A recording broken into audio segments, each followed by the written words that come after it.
Guys, ka. Ha. Ichia yakuita ichindikwadza iyi. Ichia yakuita ichindikwadza iyi, guys. Ugarise. Kufamba kwandaita. Because zvinotogara ndakati kuti zviti. Hai Toko, guys, ndakangana kuti ndikuze kuti nasi birthday raShakira. Nasi birthday rasisi Shaki nasi. Birthday rasisi Shaki mzora nasi. Birthday ravo.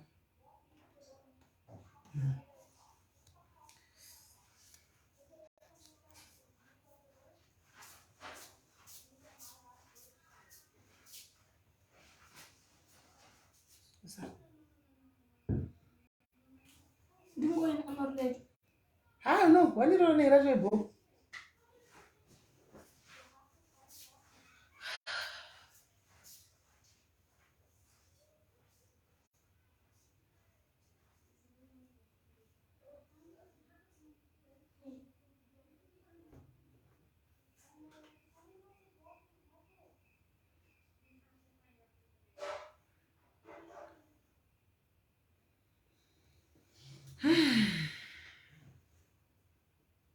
Hanzi speaker, handisati ndave nespeaker remakuhwa. Handina speaker rakafa. Speaker rakafa sanda nespeaker remakuhwa.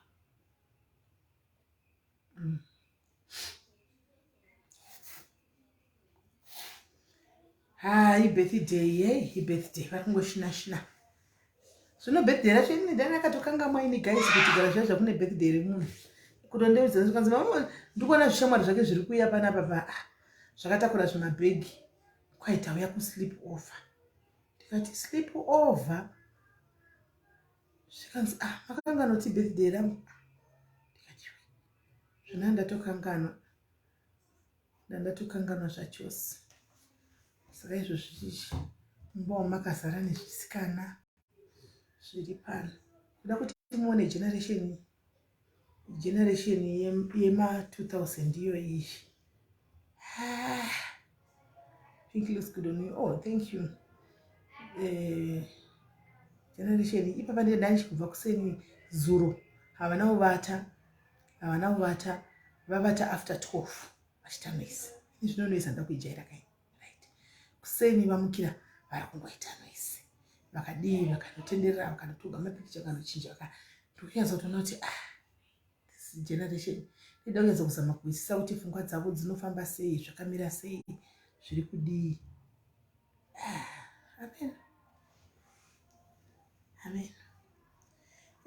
Ndanga ndichiseka nhasi. Hanzi natural hair. Ndandiseka umwe wacho anjigadzwa nespoon. Siza nespoon dai. Rosa, Miremoni Nzara. Come here. Miremoni Nzara. Shakira, come here as well. Moni. To crazy generation. Come here. Oh, have you done with the pictures? Are you done with the pictures? Yeah, no snap pictures yet. Okay.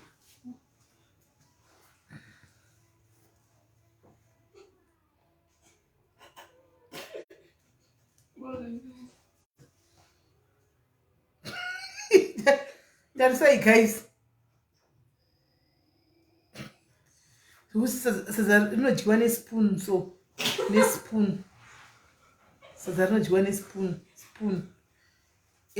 Ukati nezuro ndaivatasa vachisuka vanoita kusuka vakadai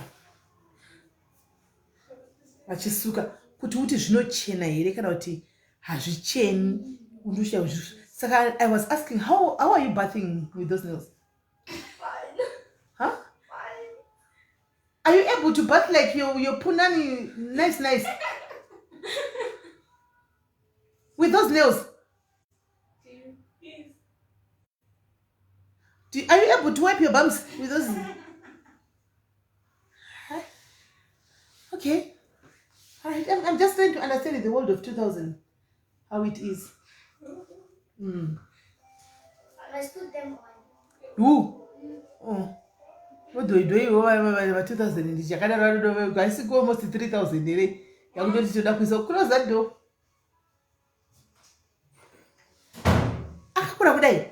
Guys, no rakadai so new guys.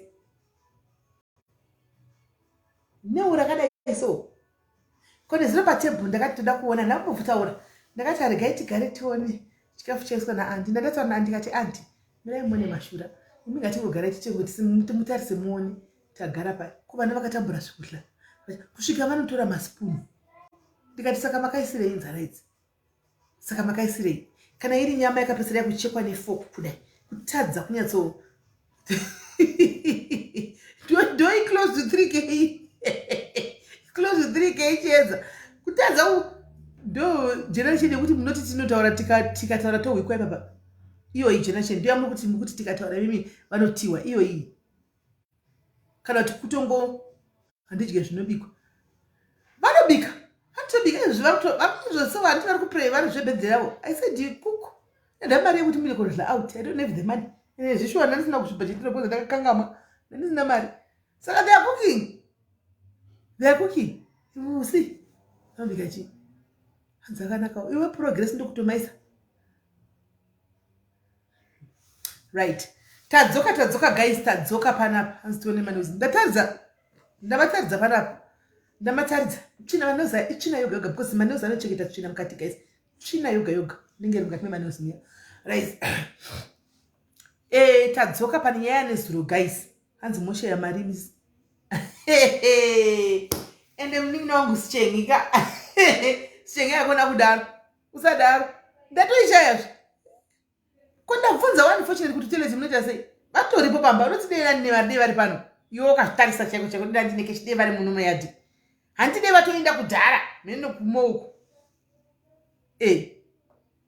right saka nezuro guys tanga tine nyaya yaswaga naLangton handiti mushure mekunge Langton swaga wabudisa machata chiti inini I'm fighting for my marriage so akati ndikufaitira imba yangu handika ndikufaitira imba yangu uyu Langton une mukadzi akati koiya ipi futi kunoda nuna saga naswaga saka nyaya yese makaiwa zuro guys saka nhasi machatsi makamaona handiti machatsi makamaona nesuro achibuda saka asitengerai mwana keke please inoti kana keke nombotengwa anobhekerwa nasisi vake varipo panapa kana uchida keke haridiwi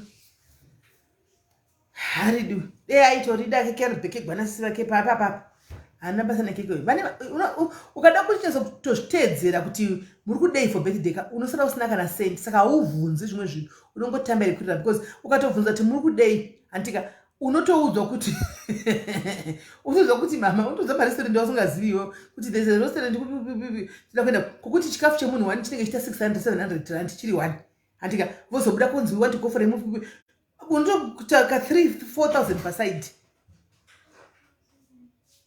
ka 3-4,000 paside kuti vaindi saka hauvhunzi hauvhunzi unongoita zvinenge zviripo right saka machatsi makamaona guys handizi kuti panyaya yemachatsi apa toverenga here machatsi kati machatsi makamaona nyinyi guys right takuda kusvika madani dedzi aiswaga guys dedzi aiswaga mubva modedza Langton dedzi aisaga dedzi aiswaga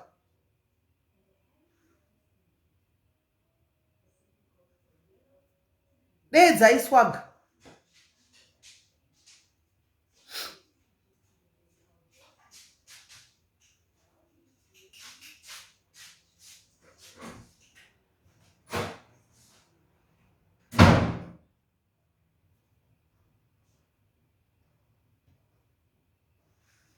That's why swag, guys. That's why swag.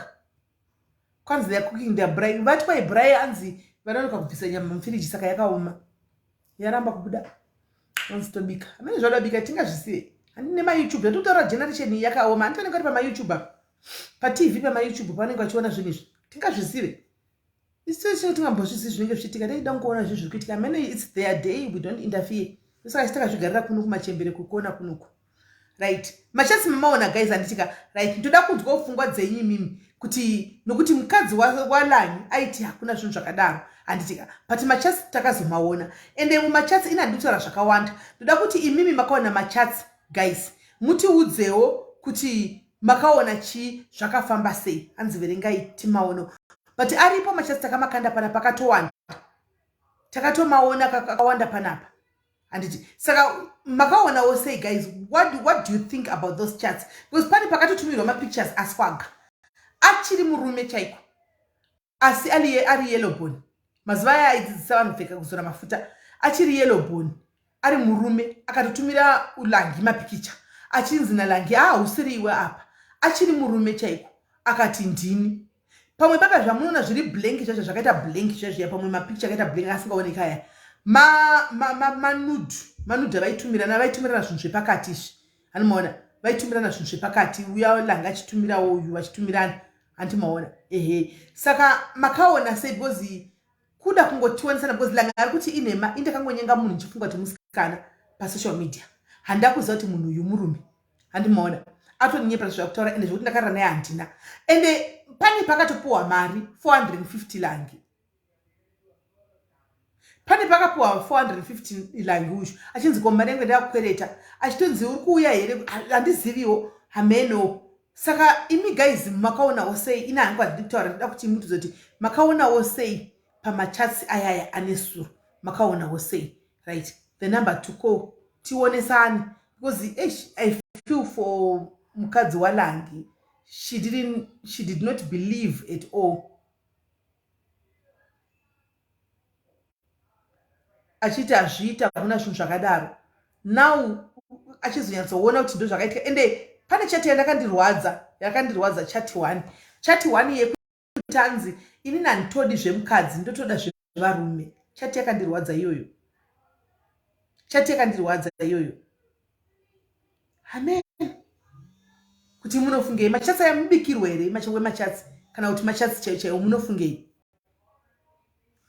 Hello, pana Swagana Langi? Yes, SIS MELLY, how are you? I'm good, and how are you? I'm good. So I'm going to put my 2 cents for Swagana Langi. Guys, let me be honest with you. People out there,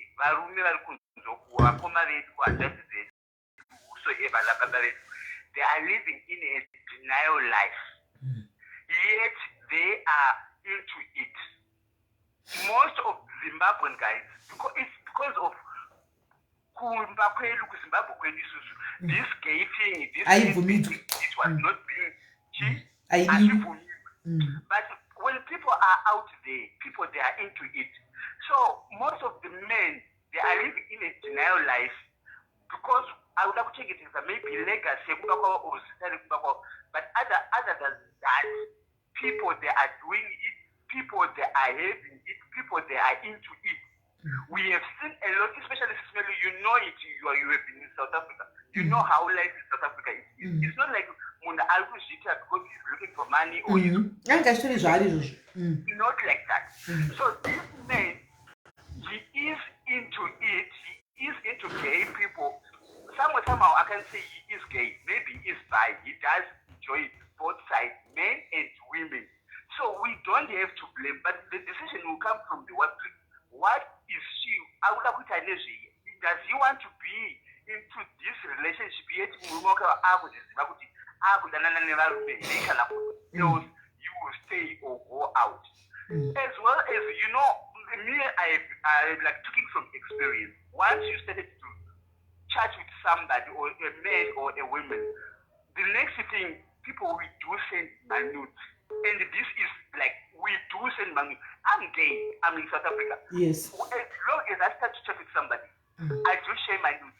He can send his nudes. Kuna my gay applications, which you can be surprised with you. Baba next door or Baba not to respect the pastors. We do exchange those pictures, and you will be asking like, "Can I see your ass?" And then I'll send my hairy ass. Wow. This is so. Saka panenga chiti can I see my ass? Unotumira chokumashure. I would send my pictures, yes. I just send my pictures. But the only thing I would say, can I Swagger or whosoever, don't send my nudes, don't send your nudes revealing your face picture. Because once it's now on social media, everybody will know that, okay, this is the exact person. So if I'm sending mine, I'll just send half body. Nobody will know that, okay, this is my half body, or this person is this, right? And then, guys, this is not pro-sex. This is not pro-sex. That's a pro-sport. No, that's I'm a special person. I'm just into. He's gay. He is gay, but he's not. He has to be a prosper. But SIS MELLY, because it's funny, but accept munhu wese atina munhu atosarudza. We don't judge. We are not God. So here comes now kuti ma dating apps munenge mune varume mune vakadzi and a lot is happening. What we only need, like, let people decide what you want, because being gay is not something which is like you adopt. It's something which is in your blood. You can't remove it. How can you remove HIV from your blood? No. So the woman, when she has right to decide what she wants, because I don't have to lie to you, SIS MELLY. Once Mkoma teacher we have tasted it and enjoyed it, don't ever think that you will stop. You continue and continue. I've been with one of the men from you were telling me that I never been such or do this with my wife. This is my best friend. And you see, so most of people, they are living life is because what about the Zim community going to say about me if they find out that I'm gay or I'm doing men or I'm doing women, I'm a lesbian, I'm doing men. So and you will end up people some they are committing suicide. We have cases of people who are committing suicide because of being judged with the community, because of being living for other people, not for their own. Thank you for my contribution, SIS MELLY. I love it so much. Thank you, my brother. But before you go, my brother, is it very often that you meet these married Zimbabwean men coming to ask you to like you? First of all, Uber drivers.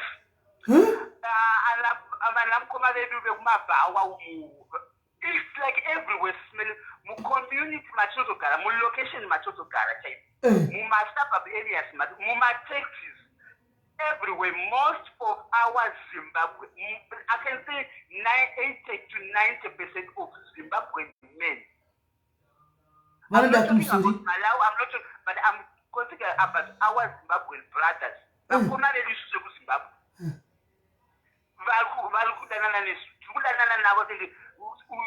not but and each and every day. Some they will come out and go, okay, this certain person I look at this block. Midnight I know so can I have a way up and paper or can I come by us drop up and paper? I know just look at they could spoke out around. You know, if you are interested, if you are not, there is no problem.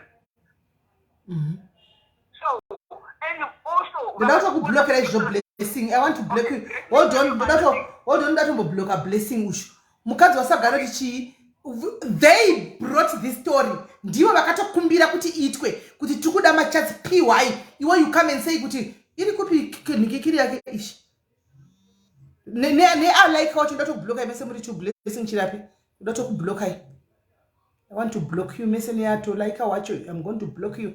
Blessing chips chirapi. Not to block. I near like a watch. Right. They came nezota nyaya vakauya vari two murume neswaga pana vakapedzana vari two. Them, the wife and the husband came to me and said, PY maV11. PY maV11 ari kuswaga anawo ngaaposte all the V11s akupei imimi muposte, right? And the PY maV11 ndaposta inini. Then you come here and tell me kuti anzi mapostira chimukadzi wanu. They asked kuti zvipostwe. Saka iwewe ndinoda kubloka nemwe phone. Iwewe never like avachipa pa message. I'm going to block you. Let me block you. Can't even talk block. Mira, hold on. Just give me a moment, guys. Just give me a moment.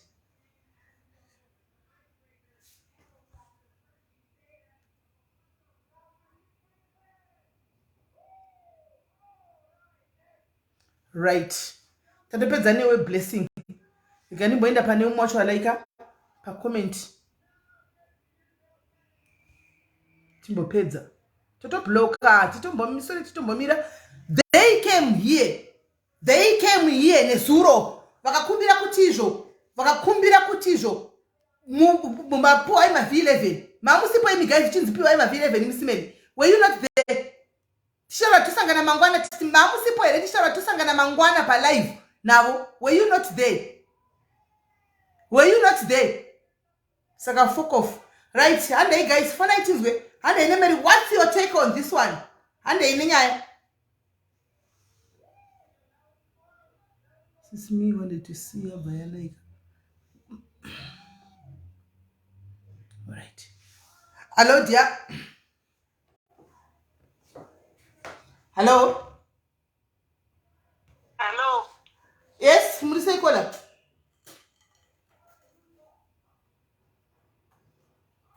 Kola, hello. Kola, hello. Kola, hello. Kola, hello. Hello. Yeah, tukunzwa itaurai. Langa uyo. Anonzi Langa ere. Langi.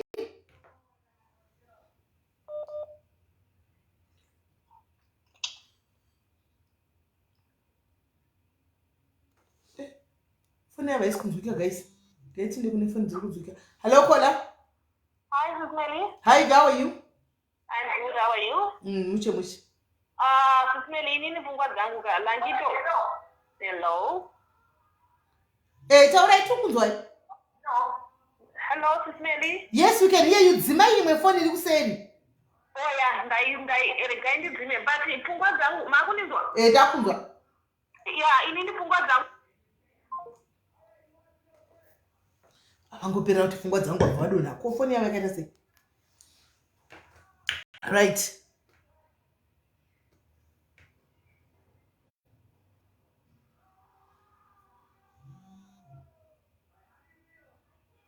Hello?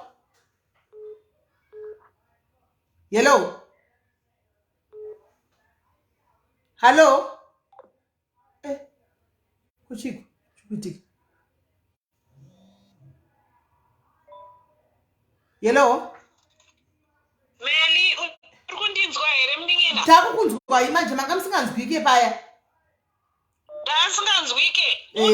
Wamunoti Langa uyu ngarege kuchitipedzera nguva. Ndochekutanga datori mumwe munhu he should work on his marriage. As we are talking nezvinezvi, he has been exposed already.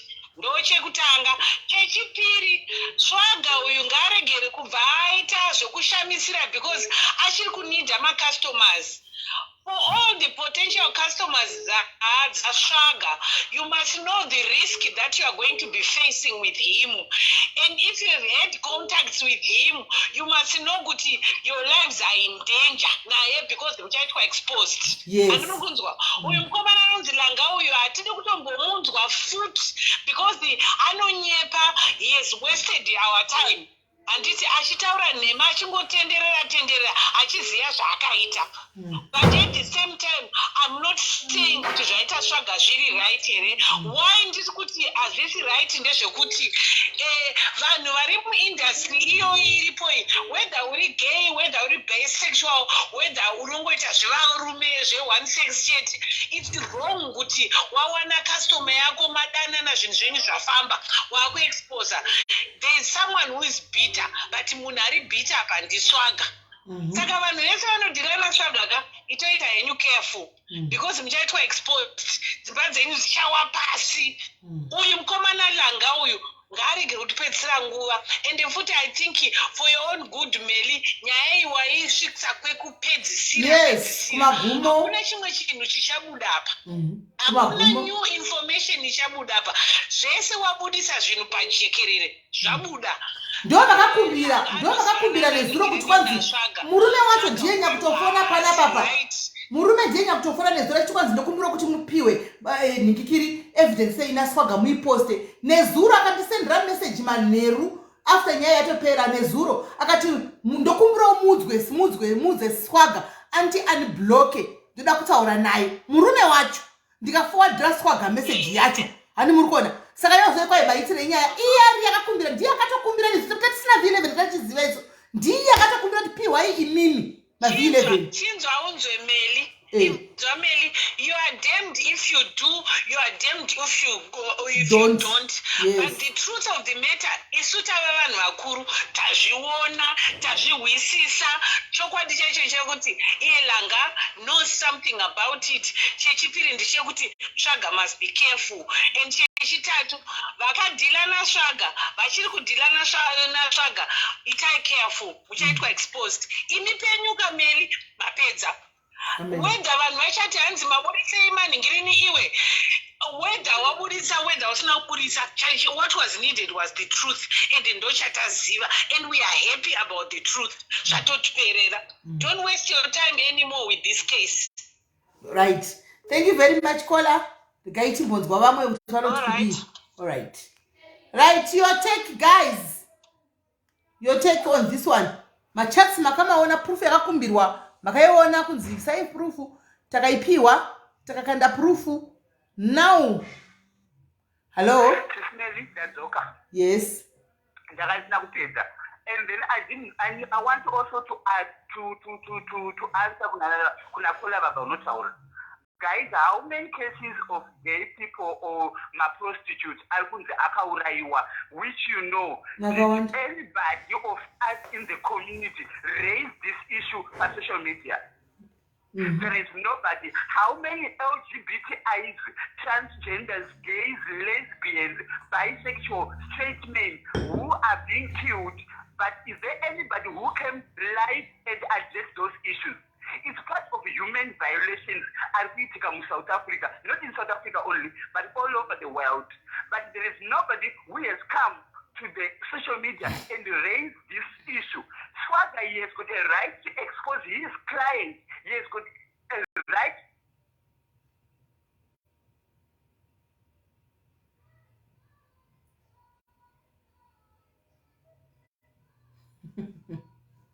Where is Swaga?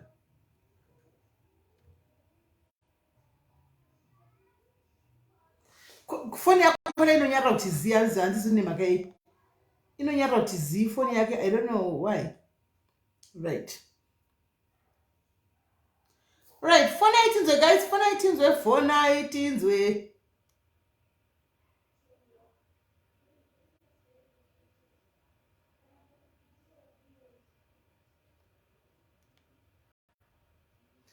Phone itinzwe guys, go Swaga people. Get when Swaga wacho utari kupi. Swaga.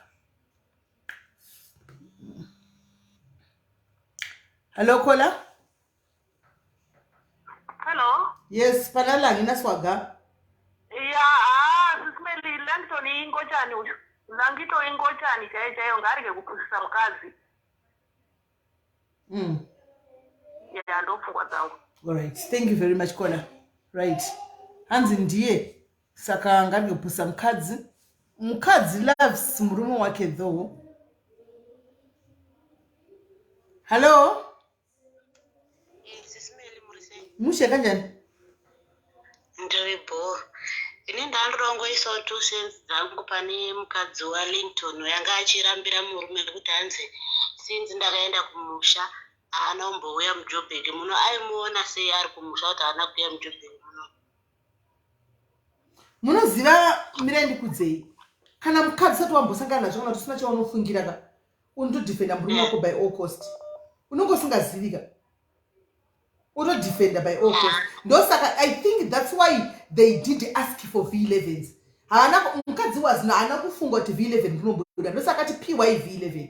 Haana kufunga kuti pane V11 richabuda. And I was also doubting it kuti hakuna V11 kunobuda. If you ask me to speak it, ndoti so gari kuti fura yashwake. Hakuna V11 kunobuda. Ndose ndaitofunga. Ndakazotorowa notakabuda maneruka. Ndakazoshamsika ini ndakucha go through zvizvo ndikati oh damn it. Ndakamboti kubikira ndikati Swaga is not that clever. Zvokuti anobika machatsa yaya, never. Swaga asi that intelligent zvokuti akagara pasi agobika machatsi ese aya agobikira, never. Ndakazviramba izvo. Ini but hangu zvandinoda kungokurudzira wakadzika. Varume vedu havacharambirwi zvinhu. Varume havari kuita zvinhu zvakawanda kunze uko tisinawo. Saka ini chandinotokurudzira kakuti kuti ngatisiyane nenyaya dzemablowjobs. then mudzimba kana watoona zvinomira musheka ngatitoshandise makondomu. Manje mungavaudza here kuti musaita mabhlojomba? I think ini munhu unenge wakungoona kuti kwako zvakamira sei because inini varume havamborambirwi kuchina ende wakufanana munoda kuzviongorora. Saka inini nyaya itoripo ngeyekutoti kazvemablojob zvikai kana usina chokwadi kachitobva wagara wasiyana nazvo then motoshandisa makondomu because ndakatonzwa kuti iyo nyaya dzekumashure dzidzi panyaya dzezvirwere izvi hanzi it's very dangerous. Saka chanotongokurudzira hangu vakadzimbomo musarambire varume kuti murume aita chakatomurambira usarambire munhu because unenge usinaye kwaanoenda. Then use condoms. Right. No two cents the letter. Thank you very much for coming. Thank you. Hanzi musarambire vanhu kwadzi ramba uri muchikona usaramba paruzhinji unonyara mangwana. Hello Kola? Kola, hello. Hello? Yes. Sisime indo agree na last caller. Langton anofana kusatotipedzera nguva. Munhu akangwara ngadai akatoadmita kuti ndo zvandakaita. Ende futi kana ari munhu akangwara, he must now live his life. Iyoyo chingochani iyoyo. I know kuti Zimbabwean yedu community accept zvinhu zvakadaro, you know, but I think it's better to live your truth than to hide and then you onenge uri mukadzi uri mumba. Imagine it looks like mukadzi wake neana Langton vachiri couple echidiki. So you are going to live up to 70 years nemurume wakunyatsoziva kuti ndo zvaakaita. And you don't have any guarantee yekuti murume uyu achazosiya chingochani because already munhu atosvakidza kuti ingochani. Saka inini ndofila sekuti munhu kana watenge watosvika pastage yaLangton chibva watongobuda pachena guys ndo zvantori. Usa waste time yemukadzi ende iye mukadzi ari pakana ari clever ngabva atoziva kutoti hapasina because I don't see kuti pane machances ekuti marriage even akamurambira kuti hanzi murume wangu adai. Munhu arambirwe sisimedi, munhu arambirwe noma mwana noma ndiani, munhu arambirwe iye svaga ano dambudziko rainaro. Mhaka yekuti angadai asina kuzosvika pakuyanika customer kuti nyika yese ione. Vangadai vakambodhonzana vachikweshana vari kumashure ikoko kusvikira pavanonyatsoona kuti zvaomesesa pamwe vatadza kuwirirana zvozodzibvacho. Vati vanhu vamwe vakawanda varume vari kuzviita totozviziva vati vane vakutya manje kuti tikaenda kunorara nemunhu anenge svaga uya mangwana unofuma wayanikiwa. But it's still, I think inini hangu swaga zvitori right kuti ayani because that it doesn't make it right though. Une mukadzi ndi ndakagara kumba and is it not supposed to be my choice kuti ndichoose ndikati ndoda kurara ndoda kugara nebisexual yacho ndizoti nasabuda akaenda kuna mumwe varume pane kuti undite zvendisingazivi. Shouldn't it my choice inini? Let it come from me kuti okay I'm comfortable with that ndichagara iwe buda uchindo kadai ndobuda uchinde ndakadisangana kumba ngazvive kwandiri pane kuti undivanzire kuti nandidai zvozobuda dziwe zvakabuda nazvo izvi. Problem hombe iri apa sisimeli ndeyekuti one Langton maybe ari mudenial first thing. Chechi2 ndechekuti akaramba achigara nemukadzi atomboramba saizvezvi mukadzi achimutsigira kuti zvishuka murume wangu adaro patone problem hombe kudarika yakatoitika because mangwana atova careful kuti ndogona unofumurwa saka ndakuenda kunengochani isingazikani. Saka inini what I think is better Langton kana wakateerera hanzvadzi kuda pachena ini ndiri ngochani baby zvaunondoona ndakadai ndoda vese ndinoda vakadzi nevarume ndine mafeelings evarume mangwana ndinogona kuda ningi. Saka mangwana ukandidzwa ndikwasvaga ndizvozvo, mangwana ukandidzwa ichiti ndiri kwako ndizvozvo. Iwe usarudza zvaunoda kugara neni kana kuti kuenda nekuti ini ndo zvandiri. I think kuaccepta nekubuda pachena chinhu chakanaka because apa patoita problem kuti manje panonetsa kuti acha accepta because mukadzi already atomudefenda kudara. Dai mukadzi akanga amira pasaidi achiti no ndikandione until the truth is revealed ndozoita decision zvingadai zviri nani. But mukadzi akatokanya because akabva atorabha kutoti no murume wangu adaro. Saka kuti iye achibudawo pachena achiti zvinhu zvakuita kunge akunyadzisa mukadzi. But live your truth. If you are a man you are listening to this conversation, please live your truth. Be open kune mukadzi pashamwari inini unozviziva kuti kumba kwedu kavagamuchiringo chayo. Saka ini ndo zvandiri ini ndinotombodawo vana svaga ivava kana ndaenda kwasvaga ndizvozvo iwowo wakuchuza kuti oda kukuda kana kuti hausi kuda pane kuti uite entire life yese uri heri rekuti pamwe pacho inomira uchatsoimagina kuti ndingadai ndiri pana svaga izvezvi ndakamutasva asi uri kumanikidzira pamukadzi wakatsoziva kuti hauna feeling naye. It's so wrong. So live your truth. Urarame chaizvo chaizvo kana watoda zvasvaga kuda pachena kumba mukadzi oziva kuti aiwa asvaga tiri pabarika kana baba wangu akanzwa murumba kuti dai mukadzi uyu akanzonzi arara pasvaga akadai tomboita hanya nazvo kana kuti izvo zvakati zii achiziva hake but izvo akamhanya kunorambira murume uya kuti achibudawo kuti vedwei inini ndinasvaga uyu tiri pamwe chete zvaakunetsa ani mazvona. So I think men must live their truth. It hurts sometimes kurarama life. Imagine SIS MELLY kurarama life yakunyatsoziva kuti TV ndoda kuiona but hausi kukwanisa kuiona because you lied kuti hauoni maziso ako hashandi but unyatsoziva kuti masango anoshanda zvekuti ukapindirwa mbe imomo vanhu vanokona vakatarisa pasi. Saka zviri nani kuda pachena because even ukasamudza mukadzika feeling yako yewo deep inside you know kuti unoda svaga. But ndikwanisa kuti inini yangu ndinosa svaga zvakaizva ari kuita zviri right ini zvokuyanika vanhu inini hangu ndakazvimiririra.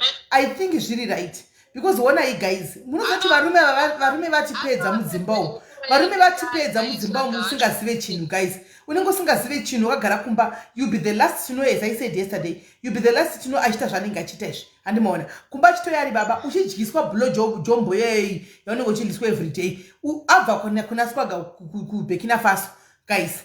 So munhu ngangobuda pachena kana asikabuda pachena swaga expose saka ngauya expose kuti vanhu tizive chokwadi nekuti havasi kuda kudza vakadzivawo chokwadi. If you're someone anofollowa swagaka pane pamwe swaga paakatombowana customer ndaiona yatova delayed match yaanga aita ipapo akakawana customer murume uyo haana kutombodzoa kuti swagaka ingochani ndobva vatoita zvinhu naswaga paya vapedza manje vatori mundima swaga ingoti usandibate pakati usandibate murume ya later discovered kuti no swaga ingochani but anga atoita kudhara handimaona iripo live iyoyo mukainotsvaga mukuona svaga anga atopedza but murume akatobhadhara mari akaita saka murume atori nemhuri kumba because akanyenga kuti ari kunyenga mukadzi akatorealize kuti aiwa svaga isitu handimaona but akaramba achimubvunza akatomupa warning yekuti tarohwa iwe nevamwe vanhu because haubudiri vanhu pachena akati haini kana zvaazvekurovana tozoona ipapo but munhu buda pachena obva wataurira munhu kumba yange zvakaoma but wafree uchinatsoita chihure chako pachena kuti aiwa inini hazvirambidzwe ichoisi yako munhu wese ane choice obva waziva kuti aiwa ndo zviripo.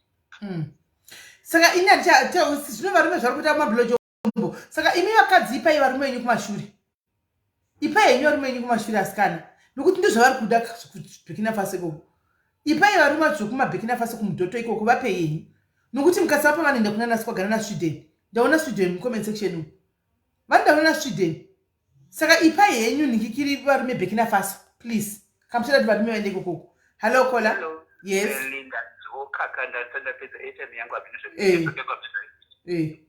So I was still on my point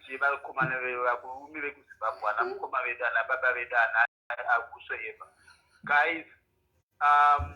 Kuti munhu abude pachena kuti that is who I am.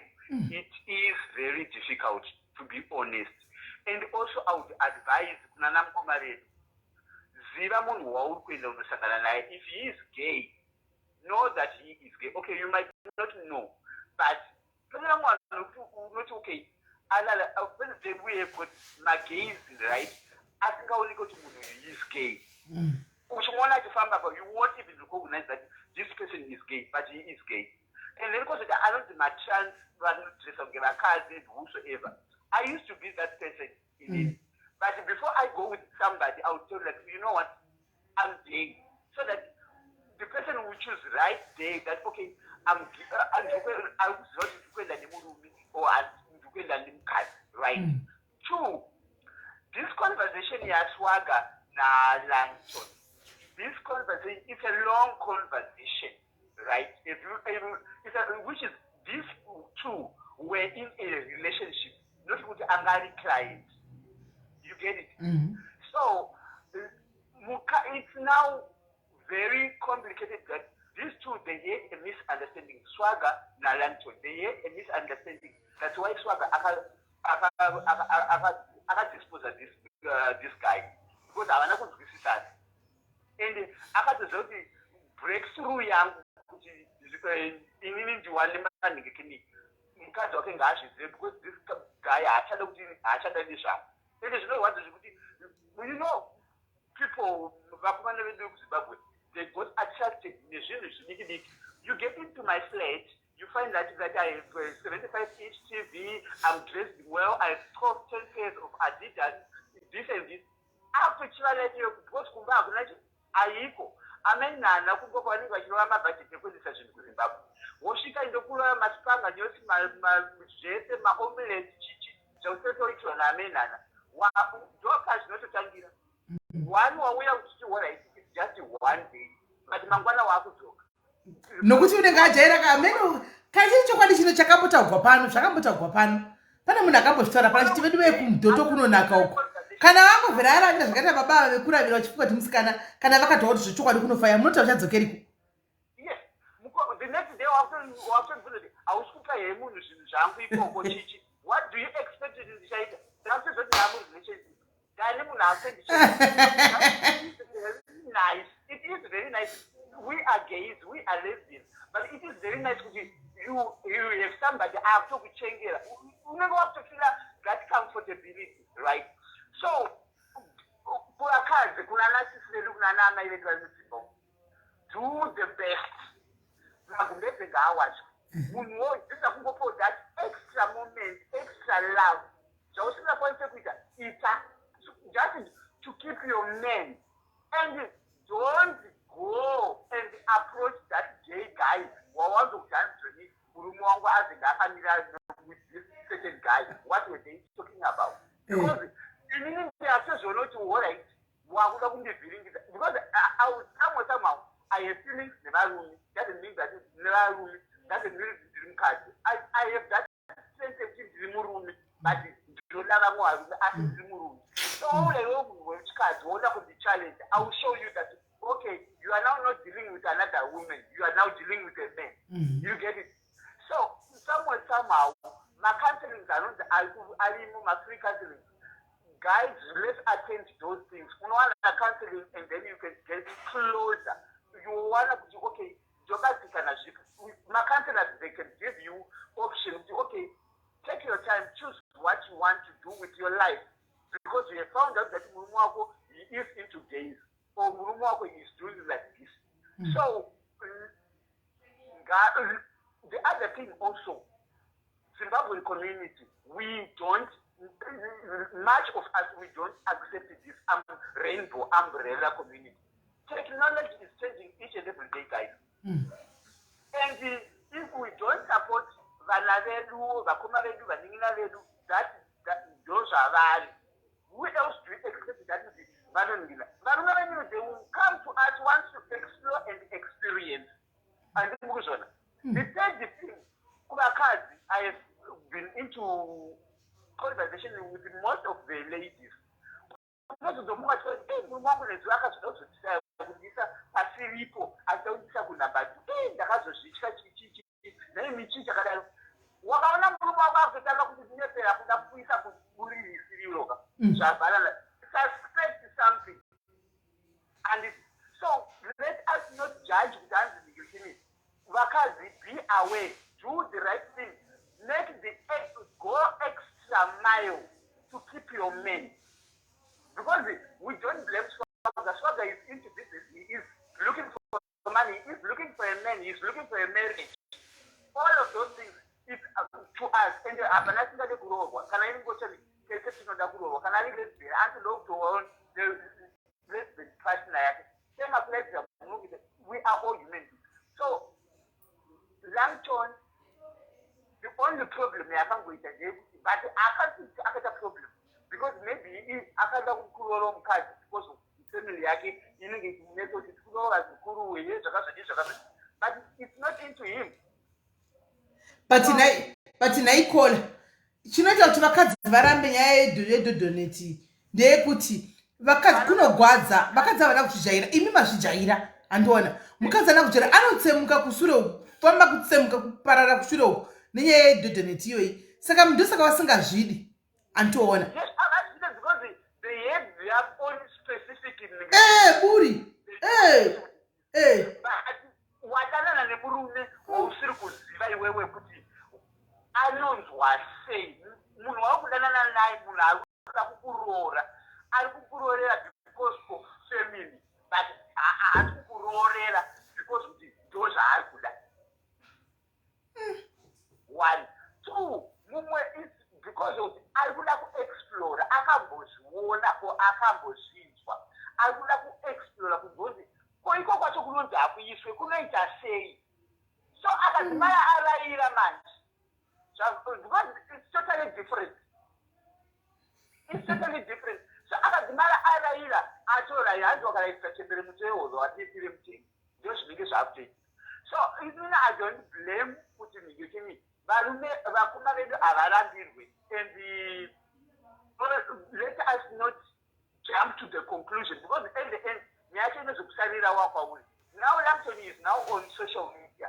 The next thing achauya kuona kucape town achada kuexplora achada kuningira so hapana zvaagona but he has to choose life yaauda kurarama murume wamukadzi waLangton anofanira kuchoose life yaauda kurarama. Kana ari kuda kurarama in this life he has to accept it and then deal with it.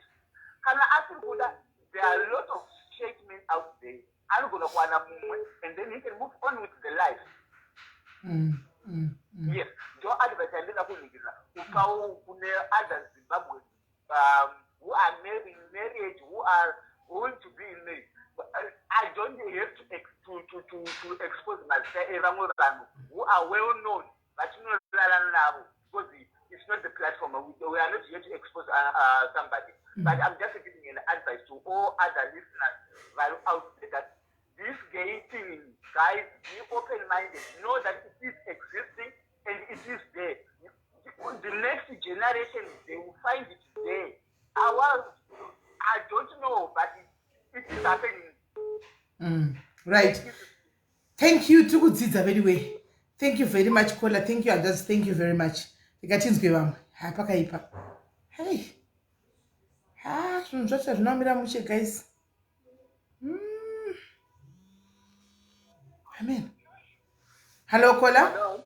Yes. Hello. SIS MELLY Murisei. Did I write Murisei? Tiri born in Sweden. What's Sweden? Hey. Ndaida kutaura kuti imimi vabereki tiregedzai kufosa vana kuti varoore iwe uchiona kuti mwana uyu ingochani ndizvozvo. Vana vanotouya vachitotaura kuti mama ini ndakadai sisi ini ndakadai wobva muti unopenga chiroora mukadzi bva zvikadidi zvikanzi kuti ndinombosiona pandinondisiposta papeji rangu unonzi vanhu vachiti siyana neizvozvo vamwe votouya kuinbox vachitoti kwai ndatotsvagira mukadzi saka unoda kuti ndinoore mukadzi ndendozobva ipapo ndakugara nemukadzi ndoenda kunze zvendonotsvaga murume muchindiwana ndine murumezve muchiti ndiproblem saka muri kuona senyaya iyi nyaya iri kutandira pavabereki kuti vabereki ndivo vari kufosa vana kuti varoore iwe achitoona kutoti vana ava they are not going to make it they are gay. Iwe Sweden wakatobvisa virginity udidinity. Aiwa inini handiti kumashitoro ndinotoita chaiko. Iwe ndiwe murume wacho. Asi wandoyosangana neanenge akastrong kudarika iwe waringakuda kuita iwe kumasurika. Saka uchadi wakatobvisa didinity yacho. Atobvisa. Wakatotry yako. Saka chairi kutanga pavabereki papa ndo pane nyaya.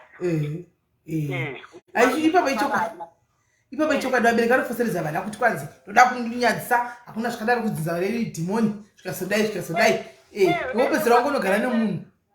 Ende mwana achatoroora mwana but as time goes on he won't go haasi kuzolasta parelationship yo or pamarriage iyoyo it will end in tears sisimeri because kutaura chokwati kutozvara wakadero hazvizochinji chero ukatopinda mumarriage chaiko hazvizochinji chero vana vakatosvika kuti chinji hazvidadi kudi wakatozvara wakatodero sisimeri hazvichinji unotozwa kuti ndotoda kana murume chaiko chaiko. Basi iwe shedena aunambo achikakukira nemukadzi unozvanoita mukadzi we. Mati? Ndiyakukira mumane mukadzi apana kana chaunoita nemukadzi we. Inini? Kuedza kukira mumba chakumotera nokuvharira imuri tuimo muusiku wese. Hapana chaunoita.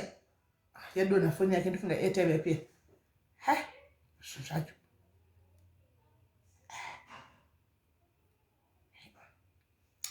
Zvakaoma. Fona itinzwe. Zvidheni kwai ndini ndinoita vamwe handidi zvokuitiwa ndindoita vamwe asi kana akasangana une ari stronger than him anoitwa akatobvisa ake dignity vakatomuita utari. Hello. Oh, SIS MELLY. Nasi show yenyu shaiko nasi. Okay, so the other thing andakangana kutaura SIS MELLY. Right. Vana sisi vedu ana mai vedu ana whosoever who is listening or who will go and have a conversation about this nyaya.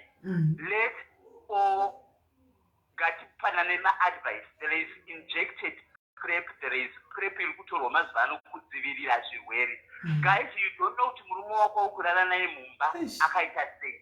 Ari kunosangana nani out there. Varume vemagonyeti, varume whosoever. Guys, ngatikurudziranei kana uchiziva kuti okay, murume wangu nowadays you don't trust murume wako unorara naye because once he is out of your door, hausi kuti ari kuenda kupi. Because achibuda pamwe ndinobva namupa tumaspray tuchichi haumbofa wakazwa kuti anzi azovuwa kuti anzi akachirana nemurume. So ngatikokurudziranai kana uchiziva kuti hamuna chirwere, kurudzira murume wako akunwa PrEP, iwonwa PrEP kudzivirira zvirwere, especially HIV. Kungotawo kakondomu sokungoisira kana ari murume wako ari kutravel kuenda kuCape Town because achasvika kuCape Town katinenge tiriko takavamirira. So achisvikawo amenowo you never know. Mukatireti makondomu hapana zvazvinombotyisa. Ndokuti uchengetedzewo utano hwako iwewe nekuchengetedza marriage yako because nowadays the world yashata, zvirwere zviriko and unogona kuunzirwa chirwere mumba nemunhu ari kubuda kuti because hausi kuziva kuti ari kuenda kunosangana naye. So imwe advice ngatikurudziranei kunwa maPrEP, vari pamaHIV ngavanwa mapirisi vasingagoni because vanouya kavarume ava vosvika kuzoti ndiri kondomu zvinozodhivava zvinaitaura zvaizva kuti kuseri kwemasikiti vanenge vachidaro kumanyoka vanenge vachitaura ikoko vanouya vachirara nesu vasina makondomu. So if you can advise murume wako kungotora inonzi PrEP, it doesn't mean kuti anzi wapa chirwere. No, inoavoidawo kuti utachiwana hweHIV husauyewo kwauri iwewe. So it's something chokuti ngati advise because I don't have to lie. Varume vedu vari kurwa munenge muchizorarana vanozouya kumba uku kumaage okusekta tapedza navo masikati kuti makuseni kana kuti manheru asati vasvika kudzimba dzenyu vanenge vadarikoni kudzimba. So no matter kuti ari kuyozorara with a gay person or with the vanoenda kurara kana nemaprostitute outside there. Kune vamwe vari pazviro vanongoti inini ndakafa kudhara so ndida kuurayawo. So ngatikuadvisa inei kutora inonzi PrEP. Mazano kune PrEP and kukuya kuti inonzi injected PrEP. Vanhu ngavagonotorawo PrEP dzavo kuitirawo safety yako iwewe semudzimai ari mumba ausukuziva kuti mukadzi wangu akunorara nani. Zvinokudzivirira zvinokusevawo somewhere somehow. Yeah. Redu tinoramba tichidzoka. Thank you. All right. Thank you very much. Thank you. Ndozvinoiwa iplatform yakasununguka, vanhu vakasununguka paplatform pedu vanenge vakasununguka saka they are free. Ndokwanenge vakasununguka kufona. Munoziva kuti vakafona magay people aya ma-LGBT community vakafona kune mamwe platform vanototukwa. Hani munozviziva vanotodropiwa kunzi hatida hatituki. Isusu pana pamanje we accept everybody zvakafanana. Tinoda vanhu zvakafanana. We accept them. Hello? Hello? Yes, caller. Hi, SIS MELLY Morisei. Did I to Morisei? Okay, okay. Okay, I'm a woman, straight woman, but I just want to support kutaurwa nevamwe vanabudhisisi vedu. Kuti you know what, these days men is either is gay or bi, and kuti pane about 90% ivarume vakatodaro. I'm gonna talk about my own experience, not anyone else's experience. Yes. So basically, I had my ex. Friend, my ex, takatodanana like 4 years. Country boyfriend in a girlfriend. haana kumbopera akumbira kuisa kumashure uko. Then ex wangu uyu anga ane shamwari yake yanga iri gay, vaishanda vese. Then ndaingogara chitobhota neshamwari yangu tikati but anowirirana nemugeyi papai, because usually you know our zim men havade magay. Vanototiza, vanotoavoid. So then all of a suddenly then munhu akangotanga kunditi ndaumbonzwa kuti kumashure kunoita sei. Then I was like, okay, but 4 years dzese munhu anombokumbira isa kumashure. Then from nowhere munhu akangokumbira isa kumashure. Then ndikamuudza kuti handisi comfortable chichichi. But sisimeli ndikakudza kuti aigona kuti after work anokudza kuti aiwa ndiri kwaningi shamwari yangu yauya. Anobva ikoko kana oya odzoka kumba manheru ari ikoko. Handaumbomubata or anything kusvika tadzorambana, but definitely my instincts aitondiudza kuti pane zvikuitika panapa. Then after that, then ndikadanana pane vamwe baba vekubasa vandaidanana navo. And zvichitori zvinyowani, then vakangotanga kungonditi inangu ndoda kungoisa kumashure chete. Then saka ndikati ini ndaingonzwa zvinorwadza, but takabva tangosiyana vasina kumboita sei, vasina kumboisa kumashure. Then time went on. Then this year recently,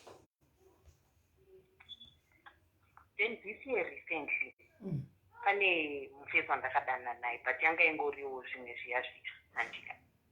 Saka shamwari yangu aitondiseka kuti unomboona here kuti mufesi wako anoita zvekusunudza tumaoko chichi. Saka sisimeli even during kana tichiita mutambo sisimeli dzimwe nguva zviya zvamakambona zvekuti munhu anongoprotsaisa nekumashure. Ozoti aiwa kureva kuti ndokwatojaira kureva kuti maybe ndokwatoita sei kwaajaira. Then one day ndikazongoti tikairamba zvingotora iti ngatimbotraya kanititi ndikati aiwa indotya kurwadziwa, but yaiti aiwa hazvirwadze wakazvisivirepi hazvirwadzi. Then wakaziva sei kuti hazvakurwadzi handi apa ingoita zvezvo ngodai maoko. Then one day ndikangoti orega ndiche sei zikatinzotiita sei haana kutombopinza yese sisimeti. Ndakaita dzinenge 2 days usagoni kufamba ndichitotadza kufamba zvakanaka. But point andoda kungotaura ndeyekuti like havasiwo vakomana vega vandakadanana navo, but paukomana ese vandakadanana navo 3 vavo already vakandishowa masigns ekuti there is a chance of them being gay or bi. Saka handitomborambe kana zvichinzi 90% yevarume vari gay kana kuti vari bi, because ndakatonyatsoozviona ipapo. Even boyfriend yangu yandakadanana naye for makore akawanda ndaitova nekafeeling kekuti aiwa pane zvikuitika, because sisimedika varume vezimbabwe haungamboindiudza kuti unoenda after work unochila nemugei muri 2 munenge kunyanya kutaura vanenge zvichiita maona ivyo zvokuti unondudza kuti hanzi hakurwadze chichichi relaxa nekuti unenge uchingopota ungoisa ikoko every time. Saka sisimedika tikungotandara zvedu kunzouku, but otherwise varume vese vanotokuda hanzi kunonaka. Nditori neumwe shamwari yangu pawakaitiwa hafu wei papa chokanakigwa handinombonzwa kunakidzwa because ndakatobhidha and zvairwadza. haana kutombopinza yese, ende yanga isiri hombe, but haina kutombokwanisa kupinza yese. Nditori nemufesi wangu aiti because musikana wake aipinda machechi aya, saka aiti hanzi vanochekwa here kuchechi kuti musikana here, saka aiti hanzi tinotoisana ikoko kumashure, but aiti hanzi kunonaka. Saka ameno, saka I think varume vanenge vasaita sei kutesta kuti zvinoita sei. Then because isusu vakadzi hatikwanisi kuzviita everyday, ndopaunopedzisira kuenda kunana svaga, because svaga anokwanisa kuzviita everyday, but isusu hatizvikwanisi, but ivo vanoti kunonaka. sinengotsemkawawa unenge watsemuka watowachi chaiko haunenge watsemuka usina kuzvijaira inangu indakatongoziasitedha dzimwe kuti unokwanisa kutongodanana nechi murume wakangona kunge atori gay usingazvizivi ndo zvacho zvatiri kutoona kapanapa ndo awareness yatiri kutoraisa pano. This is the awareness that we are raising. Kune vasingadi sorry henyu, but it's the awareness that we are raising kuti honai paissue yaswaga iyoyi handika people learn a lot handika dzidzai zvakawanda ipapapa zvanga musingasivi kuti unogona kugara nemurume wako makore checheuka murume wako achita inogara yakadaro kuseri kunzokonera swaga everyday aitotanga apota achisa nekoko saka nozviextena seizvo zvakadaro saka ndikutokudzai vari 90% yevarume vari mudzimba kana kuti maboyfriends vatori gay kana kuti bi, but tei tingangodozviaccepta zvinhu kuti ndo zviripo. Thank you very much Kola.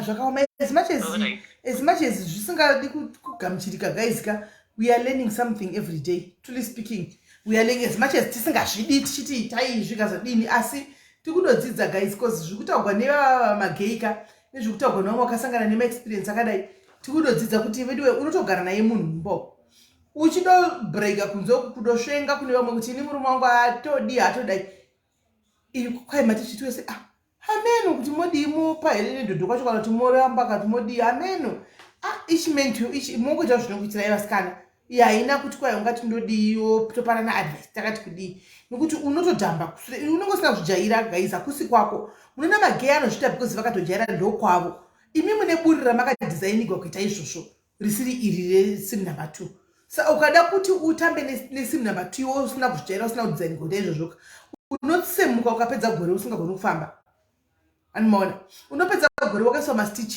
usingagoni kuenda kutoilet saka panenge pakaipa ipapa saka ameno kana waona ameno kuti yakadai inosolviwa sei nekuti kwako ikwai nevafundisi nevapasta vakutongoitawo izvozvo maimwana saka zvinhu zvacho zvakaoma asi at least paconclusion taona hedu handizivi zvavakune mukadzi walangi azvionera langi. I think advice wapiwa Langton, you got the advice here andivaona you got the advice here Langi. Tell your wife the truth. Buda pachena weshira tell your wife the truth because chokwadi maV11 aya they are too much maV11 aya they are too much and I thought you thought kuti maybe V11 sitogana kuchengeta zvinhu izvi anga anazvo because ndizvokudharawo patanga kachengeta saka ameno mina ndibona iye swaga akanzi nemurume yamu unblock nezuro vakazi unblock nevakataurirana naye vanenge vakataurirana ndonase kudaro Langton.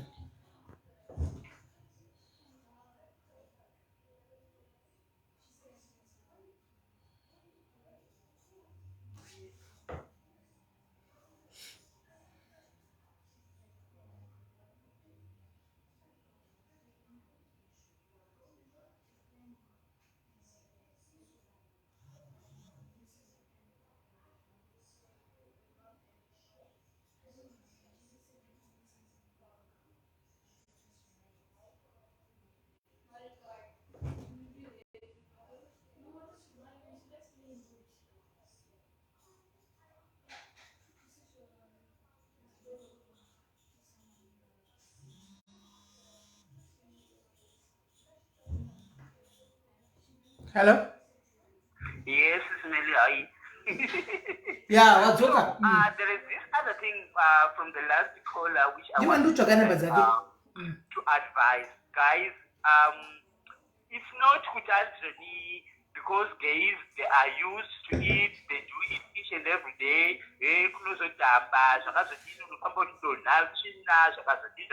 Guys, it's a lie. Let's take my text guys, it's not like that. We have my methods to clean before you do sex. We have the things like lubricant which you can use for during sex. So I would advise, like nowadays, guys, let us be honest to each other. If you want to keep your man, if you want to keep your marriage. Go buy clicks any farmers lubricants. I don't take it like the cheapest one is like 23 rand a bottle, like a 300 bottle. You can stay with it. You practice. The pain will be the first pain, like with the next thing you are sorted. Then what's the person who does the next door? Yes, you will report. Do it. Other people, they are doing it. We are doing it. We are all human beings. As long as we will say, okay, because you are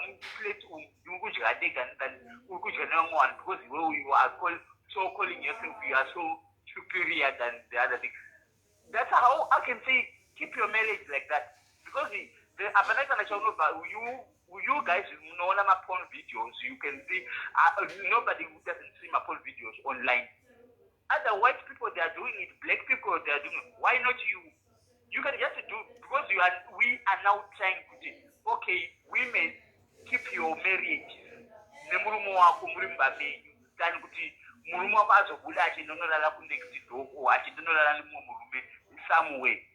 Do it as other people are doing it. You can learn from later from my clinics whereby you ask your next, oh no, my men are not out to die. Okay, before you do it, or if you find out you do this, they can give you my method cleaner before you do sex. Right? And at least it's something which you can learn from my lubricants, they are all over my lubricants are not from my click, my cosmetics. You buy the same way you need something to lubricate with us. Same applies with us. There is lubricant, the same lubricant, the same lotions, the same ointment. Those I don't go zero. Then you do your sex, and after you clean, if I do sex, I will remain clean. Then we move on. And that is how you guys can keep your marriages. Then with the murumo azobuda kunolala asa particularly condomere kana kulala ne condomere kana kuti akulosangana na you never know. But the best way, buy lubricant, learn it, go for another talk to one of the nurses. They can give you methods to do, okay, you do this and this. If you want to clean number 2 then you have sex. Try it. First day, second day, you are used to it. Then you keep your marriage. Next door number 2. Number 2. But other than that, big deal, guys. Let's move. This is 2023. Yeah, thank you. Thank you very much, Kola. Thank you. Again, the Langton I don't even want to imagine myself doing that. Maybe because it's not in us. That's why.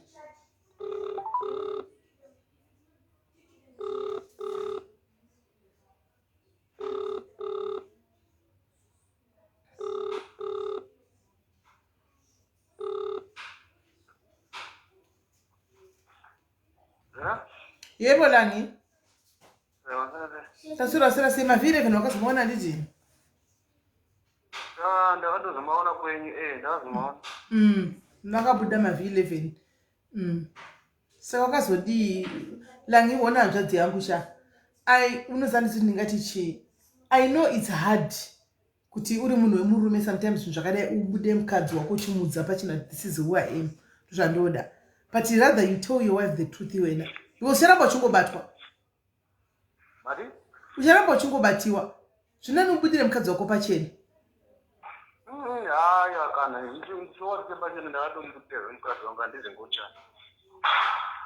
Saka kana uchita usingochani ko zvese zvaita kuti uchinyora kuti ndinoda vakadzi ndinoda varume ndidi vakadzi. Unochizvitaurirei? Zvakati zvizvini haina ndiponi kandi ndazvinwa ndipozi ndakanyora zvakati. Hausi wakanyora? But I go and wakaposte. Saka hapana kana nyaya ini ichambozisova ndoga kuno kune mukadzi wangu hapana chate.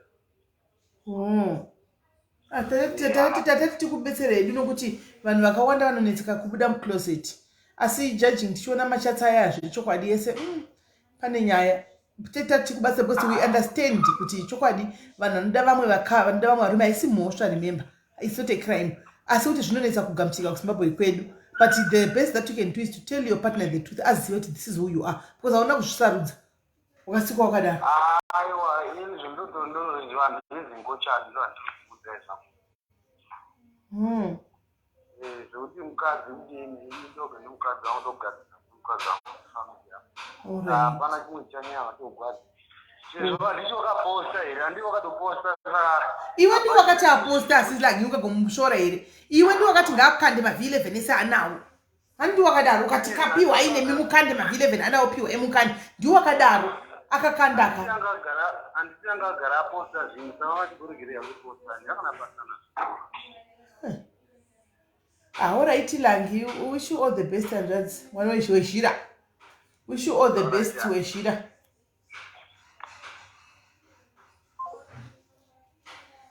ameno guys ndo nyaya yacho Langi wati ini handisingochani ndinanyada saka ameno guys handizivi saka mazvinzwira ndo nyaya yacho guys conclusion ndayenyu zvoikomendera kuda kunyora tsvaga nyora wega animaona saka ndipapo guys anyway thank you guys for being with me nhasi tatandara tasvika patasvika at least I just hope kuti mukadzi walangi will understand kuti Langi haisi ngochani I hope she understand kuti mukadzi walangi haisi ngochani for the sake of mukadzi walangi nekuti anoda kuchengeta imba yake Langi mukadzi uyauya I will delete all the chats delete machats it's a crime against national but vari kuzviita ka Brian they are doing it andikona nyaya yatunganza pana ndeyekuti zvakaitika kuseri uku asi zvazobuda pachena zvikafekta mukadzi hanona saka rather auze mukadzi chokwadi because ndikazviziva ndo zvari kundiitira kuseri uchindichita nemwe murume pane pasina kumira zvakanaka antimaona saka zviri nani kuti vabudira vakadzi pachena as much as I said atinga judge we can't judge we are not good andimaona asi ndizvo zviripo I mean for the sake of mukadzi yakati ndoda kumirira imba yangu kuti iva ndimise imba yangu guys ini ndichadelete machatsi ese aya akatomaona obvious I will delete all the chats kuti mukadzi yakwanise kuwake out on the marriage yake in peace asi taitira kuti chero zvikazonzi history has repeated itself anoziva kuti zvakambobuda anomona the truth will set you free anenge achiziva kuti chakambobuda zvakambobuda izvi saka she has seen it vakarequesta kuti zviiswe tikaisa vazviona ini semunhu ari kuda imba yake ari kugadzisa imba yake will delete all that Swaga I ask you as well mwanangu kuti delete don't post anything concerning Langi nemukadzi wake the damage has been done let them leave them to fix their marriage anti murukunzwa leave them to fix their marriage so guys musana zvakanaka tosangana mangwana zvandatsaura nehanzi musaiwa machats ndinobvisa guys hanzi mafira vanonomaona kumafira kureva it's fine vanoona kumafira kureva ini ndichabvisa zvangu nokuti mukadzi ari kuda kufikisa imba yake ari kuda kugara nemunhu wake saka whenever she tries to look social media kunoko owana a constant reminder of those chats tichabvisa anoonawo kumwe andimaona anoona kumwe ngatinokwesira kuti mataimi hello hello yes somebody say ndiripo pamachatsi apa pasina mavhidhiyo here anotaridza kuti shuwa ndiye Langi angaidana mavhidhiyo aripo ina ndaposta mavhidhiyo zvandakaita manje ndakaita zvokutora ari mascreenshot ndisingatori mavhidhiyo ndokumbura muvhara imwe foni dzima imwe foni hello ndadziva saka anototaridza kuti ndiye ka aiwa kuve ndiye ingandotaura wani kutiudza mungati chokwadi ndiye Ndati pama video ndaizotora mapicture inini ndiye because ndaichitotaura kuti mavidhiyo azviite kuti mumaise pafacebook because munoblokewa munotori nayo zvechokwadi. aiwa tinazvo saka takamaita fade ari fade haoneki but you can see kuti maponi aiexchangewa but they are faded.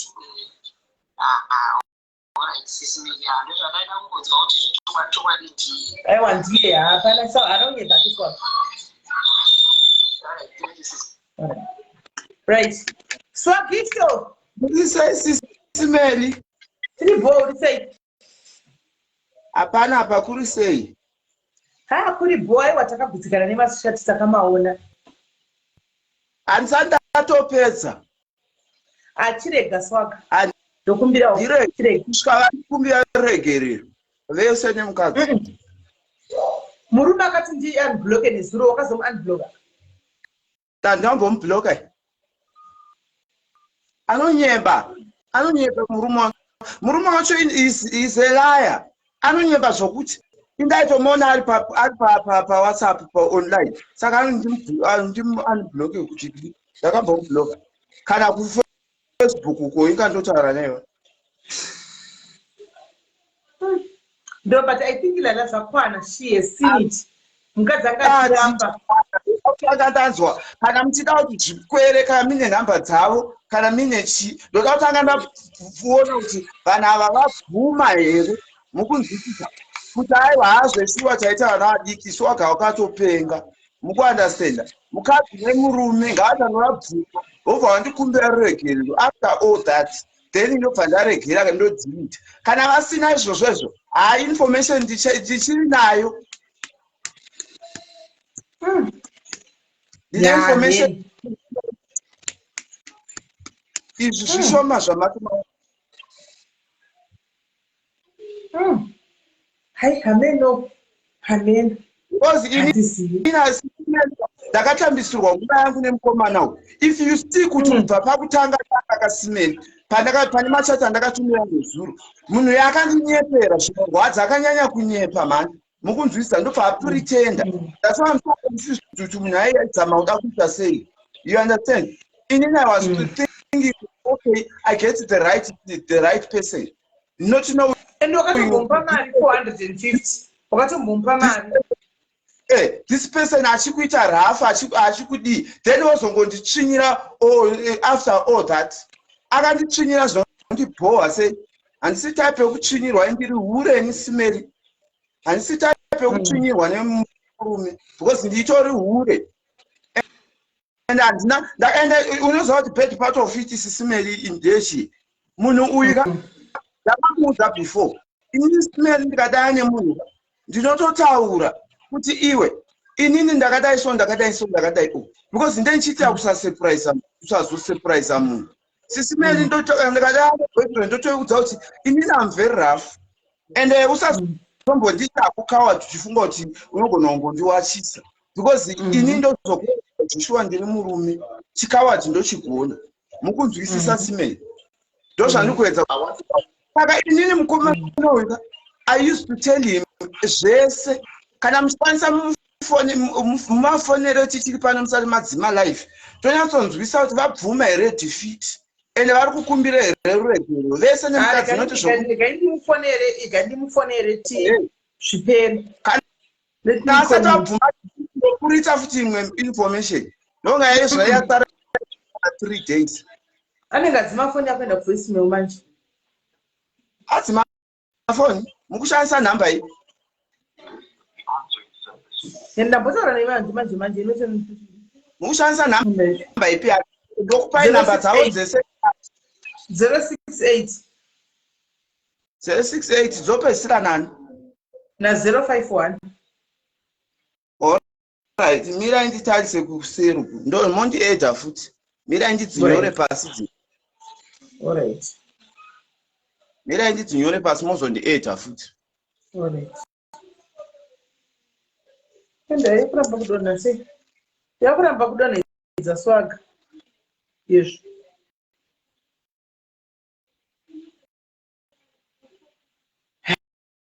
pakaipa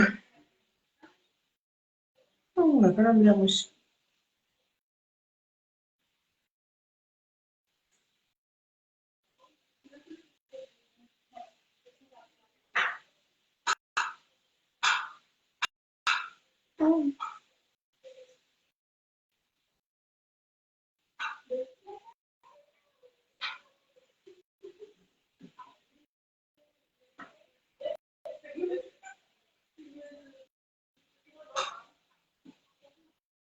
Soga angatoda munhu guys.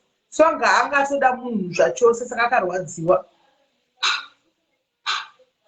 Angatoda munhu zvotoda rakarwadziwa.